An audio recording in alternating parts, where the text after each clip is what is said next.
Imagine you are standing on the shores of Sydney Harbour, or looking out over the bustling, vibrant skyline of Melbourne. The sky is blue. The cafes are full. The highways are packed with trucks transporting goods, food, and medicine.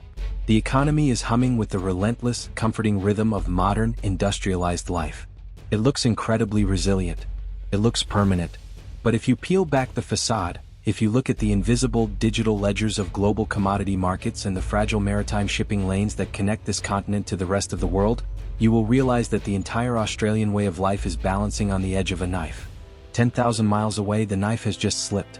In the Persian Gulf, the geopolitical nightmare has finally materialized.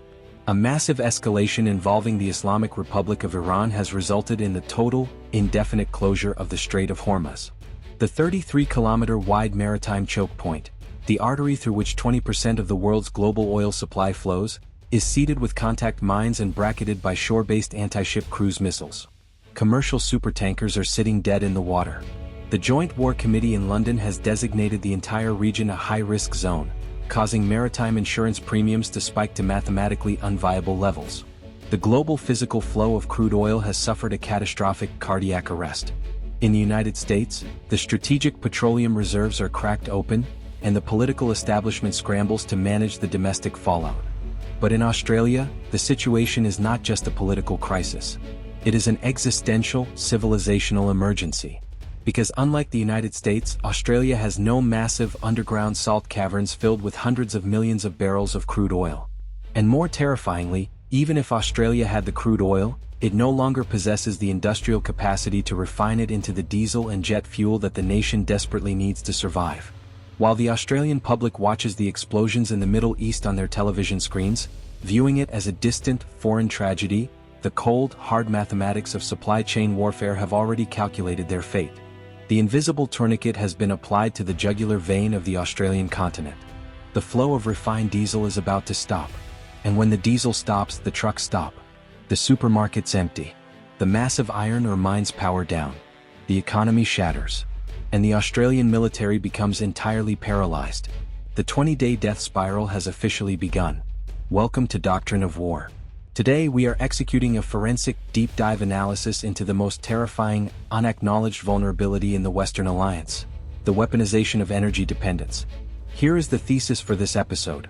In the 21st century, you do not need to drop a single bomb on a nation to destroy its military or its economy. You simply have to sever its logistical umbilical cord. A modern high-tech military and a massive resource-exporting economy are completely, utterly useless if they run out of fuel. If you are beginning to understand why the true outcome of modern great power competition is not decided by the number of stealth fighters on a runway, but by the relentless output of foreign refineries, the processing of crude oil, and the unsentimental realities of supply chain warfare, hit that like button and subscribe to Doctrine of War. We strip away the political rhetoric and the illusion of globalization to bring you the cold, kinetic realities of how the free world actually builds, sustains, and survives. Your support ensures we can keep delivering this level of uncompromising strategic analysis. For the last 2 decades, the Australian government and its corporate titans embraced the religion of the free market. They believed that energy security could be outsourced.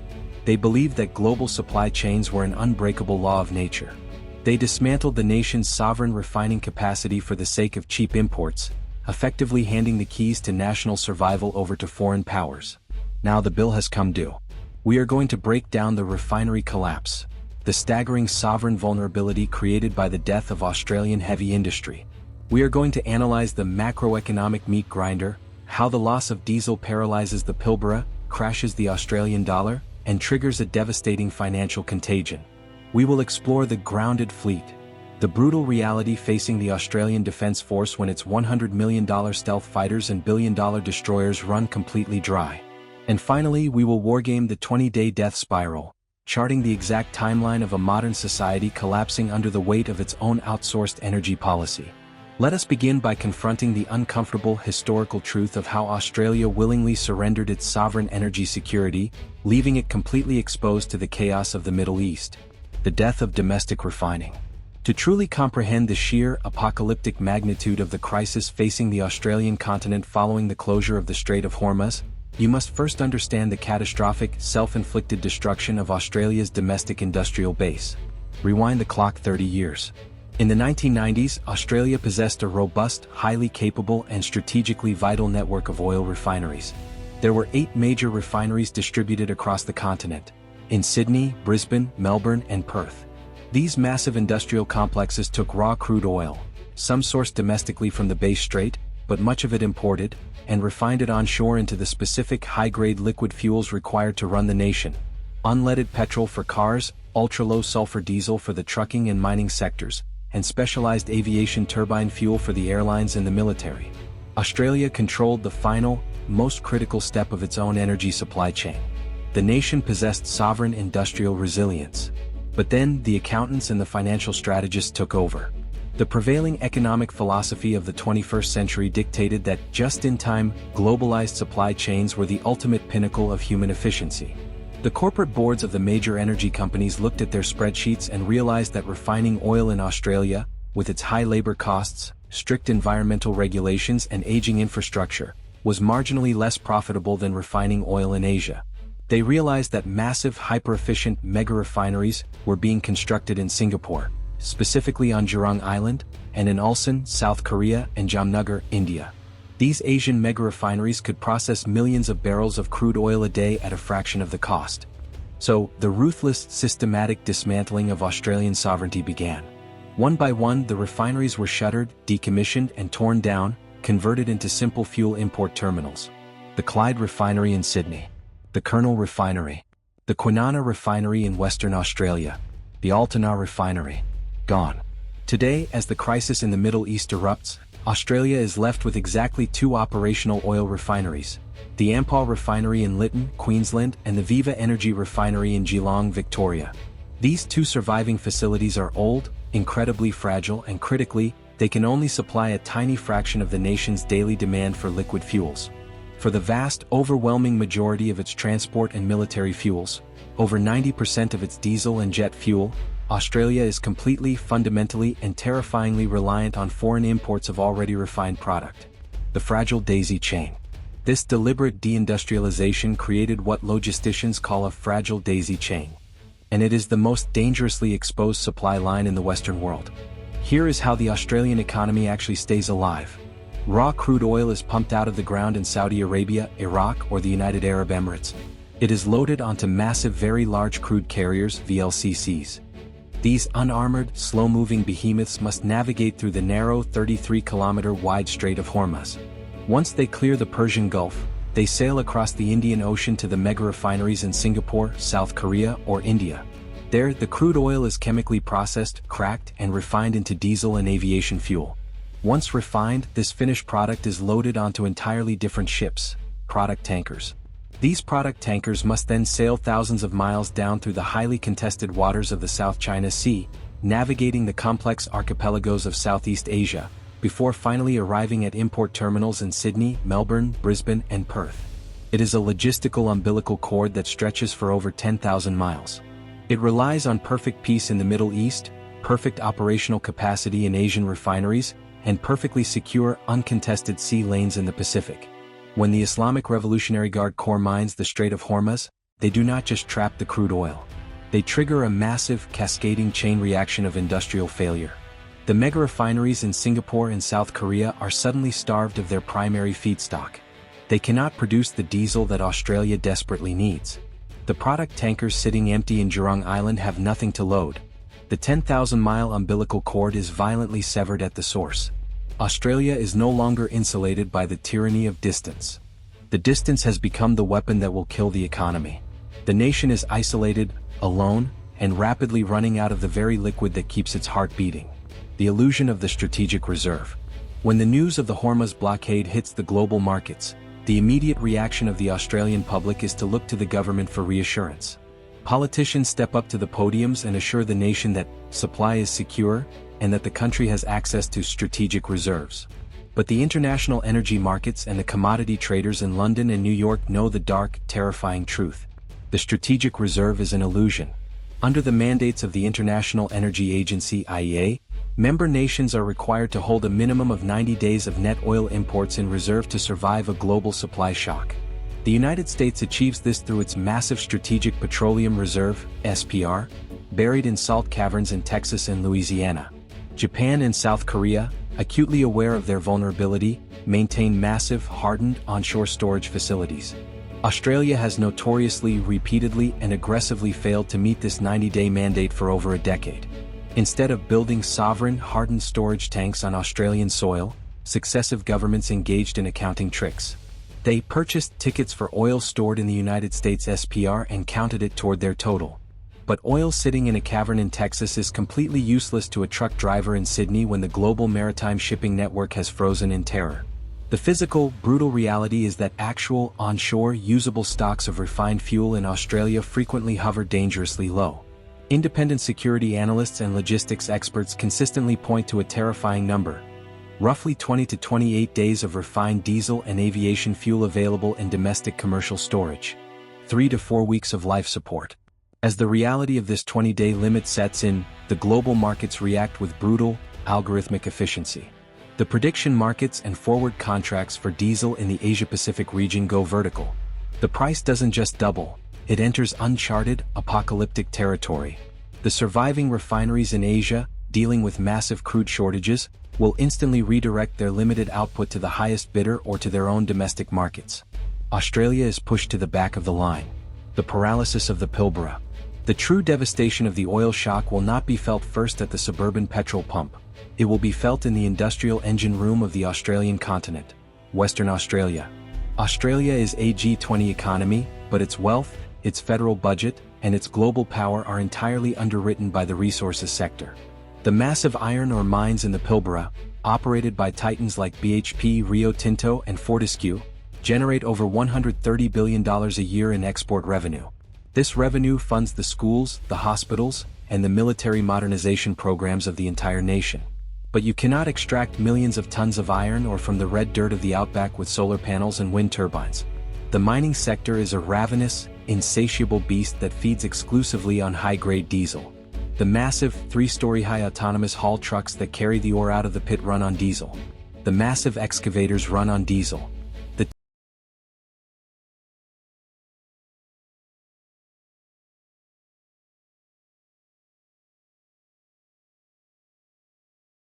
The 20-day countdown begins. The mining conglomerates are forced to make immediate, draconian decisions. As the onshore diesel reserves drain, the government is forced to implement the Liquid Fuel Emergency Act. Rationing is enacted. The government must decide: do we give the remaining diesel to the supermarkets to transport food, or do we give it to the mines to keep the economy afloat? The choice is grim but inevitable. The mines are throttled back. Production slows to a crawl. The autonomous trucks are parked. The trains stop running. The massive stockpiles of iron ore at the ports dwindle to nothing. The economic heart of Australia goes into cardiac arrest. The inflationary nuclear winter. When the iron ore stops flowing to Asia, the financial contagion spreads with terrifying speed. The international currency markets look at Australia, a nation that has just lost its primary source of export revenue and is facing a catastrophic energy crisis, and they mercilessly short the Australian dollar. The AUD craters against the US dollar and the euro, dropping to record lows. This currency collapse triggers a massive, unstoppable wave of hyperinflation. Because Australia imports almost all of its manufactured goods, machinery and consumer electronics, the cost of everything skyrockets overnight. But the true nightmare is domestic logistics. Australia is a massive continent. Everything you buy in a supermarket, from fresh produce grown in Queensland to pharmaceuticals manufactured in Victoria, is transported by a massive fleet of diesel-powered heavy trucks. Companies like Linfox and Toll Group operate on razor-thin margins and just-in-time inventory systems. As diesel is rationed, the trucking fleet is paralyzed. The cost of freight quadruples. Supermarket shelves begin to empty within 3 days. Fresh food rots at the farms because there is no fuel to transport it to the distribution centers. The Australian public, previously insulated from the harsh realities of geopolitics, is suddenly thrust into a survival scenario. Panic buying ensues. The social fabric begins to fray.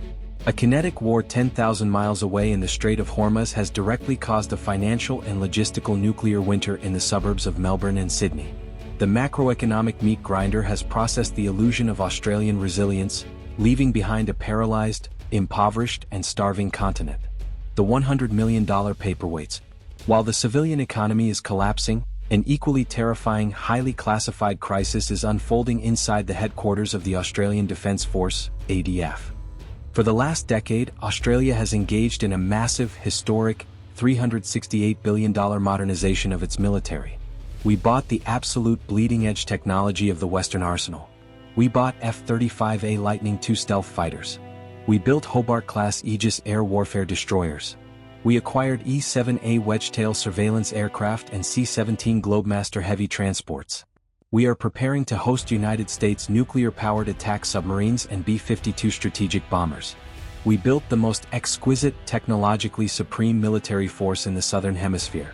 But there is a brutal, unsentimental truth about modern military hardware. None of it runs on good intentions. None of it runs on solar power. It runs on the most concentrated, highly refined, and specific fossil fuels on the planet. The Royal Australian Air Force does not put unleaded petrol in its stealth fighters. The F-35A Lightning II requires F-34, the military designation for JP-8 aviation turbine fuel.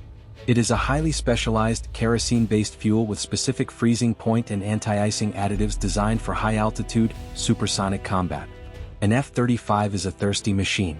A single high-intensity combat sortie, utilizing afterburners to evade enemy missiles or close the distance to a target, burns through thousands of pounds of JP-8 in a matter of minutes.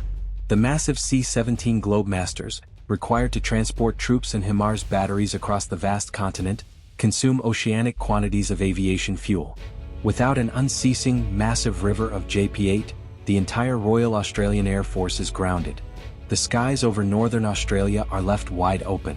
The $100 million stealth fighters become nothing more than incredibly expensive, highly classified paperweights sitting on the tarmac at RAF Base Tyndall and Williamtown. The paralyzed armada. The situation for the Royal Australian Navy is equally dire. The Navy does not run on bunker fuel. It runs on F-76 marine diesel. This is a highly refined, ultra-low sulfur diesel specifically formulated to burn clean and prevent the fouling of the incredibly complex, sensitive gas turbine engines that power the Hobart-class destroyers and the Anzac-class frigates. A single Hobart-class destroyer requires massive, continuous bunkering of F-76 to keep its turbines spinning, powering not just its propulsion, but the massive electrical load required by its Spy-1D phased array radars and Aegis combat computers. If the radar stops spinning, the ship is blind. If the ship is blind, it is dead.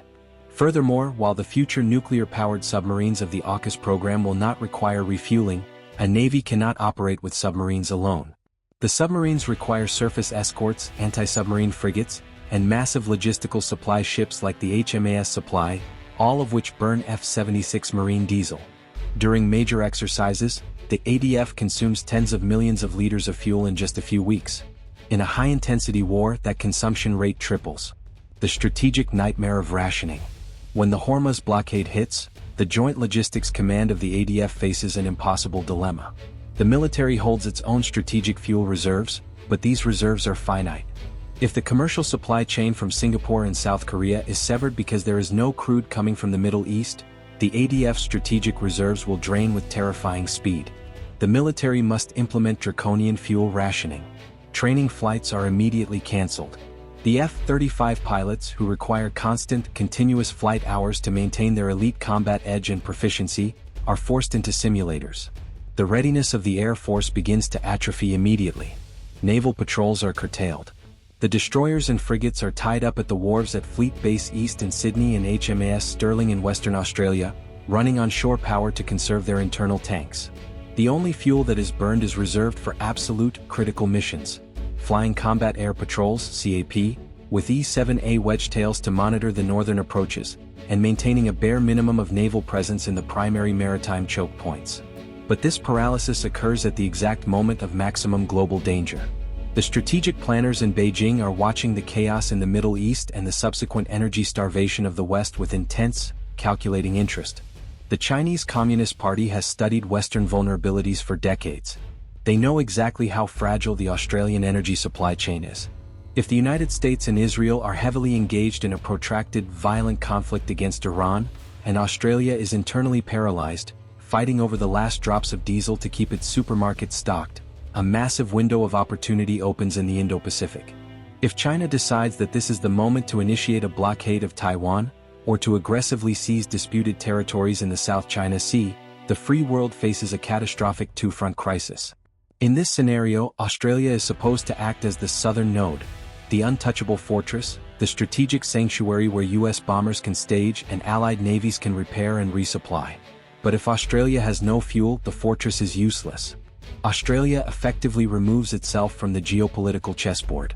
We become a spectator in our own region, paralyzed not by enemy bombs, but by a lack of chemistry. We built a world-class, technologically advanced military, and we forgot to secure the gas station. The anatomy of collapse. To truly grasp the horrifying velocity of this crisis, we must wargame the exact timeline of the collapse. We must chart the 20-day death spiral of an advanced, industrialized democracy deprived of its lifeblood. Day 1 to Day 3, the psychological shock. The news of the Hormuz closure saturates the media. Despite government press conferences pleading for calm and assuring the public that strategic reserves are adequate, the primal, psychological instinct of the population takes over. A massive, nationwide run on the petrol pumps begins. Lines stretch for kilometers outside service stations in every major city and regional town. Within 72 hours, the localized retail-level supply of unleaded petrol and diesel is completely exhausted. The panic sets in. Day 5 to Day 8, the logistical fracture. The federal government triggers the Liquid Fuel Emergency Act. All remaining fuel stocks are nationalized and strictly rationed. Priority is given exclusively to emergency services, police, and the military. The civilian logistics network begins to fracture. Independent truck drivers and smaller freight companies cannot secure diesel. The massive distribution centers for Kohl's, Woolworths, and Aldi, which operate on hyper-efficient, just-in-time algorithms holding only a few days of stock, cannot push pallets to the supermarkets. Fresh produce, dairy, and meat sections are stripped bare. Day 10 to Day 14, the industrial paralysis. The massive iron ore and coal mines in Western Australia and Queensland, unable to secure the millions of liters of diesel required to run their autonomous fleets and heavy trains, are forced into care and maintenance mode. The export of bulk commodities stops entirely. Hundreds of massive bulk carrier ships sit empty off the coast of Port Hedland. The Australian dollar enters a freefall. The stock market loses hundreds of billions in value. Regional towns, heavily reliant on diesel generators for supplementary power and agricultural machinery, are effectively isolated and plunged into darkness. Day 15 to Day 18, the military triage. The Joint Logistics Command of the ADF realizes that the commercial supply chains are permanently broken. The military's own strategic reserves of JP-8 and F-76 are dropping below critical thresholds. The military is forced to ground non-essential aircraft and recall ships to port. The U.S. Indo-Pacific Command is notified that Australia can no longer act as a reliable logistical hub for American forces. The southern fortress is operationally compromised. Day 20, the terminal point. The 20-day commercial reserve is officially depleted. The nation is running entirely on fumes and emergency military stocks. The economy has contracted by double digits. Hyperinflation has destroyed the purchasing power of the civilian population. The government is entirely consumed by internal crisis management, completely incapable of projecting power or responding to geopolitical threats in the Indo-Pacific. The nation has been subdued, paralyzed, and defeated without a single foreign soldier setting foot on Australian soil, and without a single bomb falling on an Australian city. The death of the globalist illusion. The 2026 Hormuz blockade and the subsequent oil shock is the final, undeniable, and brutal wake-up call for the Western Alliance. For 3 decades, the political and corporate elites of Australia and the West worshipped at the altar of globalization. They believed that the invisible hand of the free market would always deliver the essential commodities of survival. They believed that economic interdependence was an unbreakable shield against war. They prioritized cheap, refined imports over the expensive, difficult, and messy reality of maintaining sovereign heavy industry. They traded national security for a slightly better quarterly profit margin. The 20-day death spiral proves that this philosophy was not just naive, it was a strategic suicide pact. It proves that in the unforgiving zero-sum arena of great power competition, a nation that cannot power its own logistics is not a sovereign nation. It is a hostage waiting for a ransom note. The closure of a 33-kilometer strait in the Middle East has the power to dictate the fate of a massive continent-sized island 10,000 miles away. It exposes the terrifying truth that logistics is not merely a branch of warfare, it is the absolute, foundational prerequisite for existence. The pivot to survival. If Australia and the Western Alliance are to survive the tumultuous, violent decades ahead, a massive, immediate and ruthless pivot to sovereign resilience is required. The illusion of the 20-day reserve must be shattered. Australia must embark on an unprecedented multi-billion-dollar program to build massive, hardened, onshore strategic petroleum reserves, distributed securely across the north and the west of the continent. The two remaining oil refineries, Lytton and Geelong, must be designated as critical, untouchable national security infrastructure. They must be subsidized, protected, and modernized to ensure that whatever crude oil Australia can secure, whether from domestic sources or secure allies, can be refined entirely onshore. The capacity to create the lifeblood of the nation must never, ever be offshored again.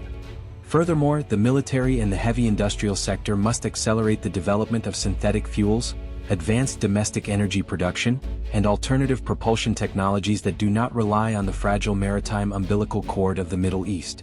The war in the Persian Gulf has proven that the global economy is a house of cards, and the Strait of Hormuz is the foundation. We have the best troops. We have the most advanced stealth fighters. We have the deepest alliances. But none of it matters if the engines won't start. The West is learning a brutal, unforgiving lesson in the mathematics of survival. The deadliest weapon in the 21st century is not the nuclear warhead. It is the severed supply chain. And the 20-day countdown is a sword hanging over the head of the entire free world. Thanks for watching Doctrine of War. Do you believe the Australian government needs to immediately nationalize its energy security and mandate the construction of massive onshore fuel reserves, regardless of the cost to the taxpayer? Or is the globalization of the energy market still a risk worth taking? Let us know your tactical assessment in the comments below. Stay sharp, stay resilient, and we'll see you in the next one.